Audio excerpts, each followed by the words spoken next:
Blood pressure के 90 to 95% cases idiopathic होते हैं, उनमें कोई हमें कॉज नहीं मिलती। जो बाकी 5 टू 10% केसेस होते हैं वो सेकेंडरी कॉजेज़ की वजह से होते हैं और उनमें जिस्म में कोई ना कोई कॉज मौजूद होती है और उनको ढूंढने के लिए हम कुछ टेस्ट करते हैं।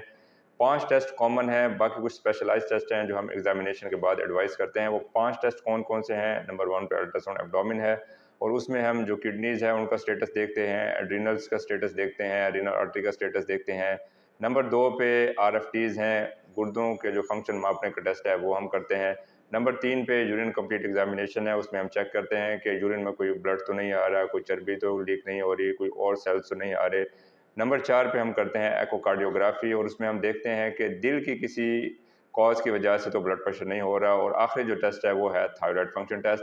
ये जो थायराइड ग्लैंड है, इसकी अगर सिक्रीशंस बढ़ जाएँ तो उसकी वजह से भी जो ब्लड प्रेशर हो सकता है, तो उसको नापने के लिए हम थायराइड फंक्शन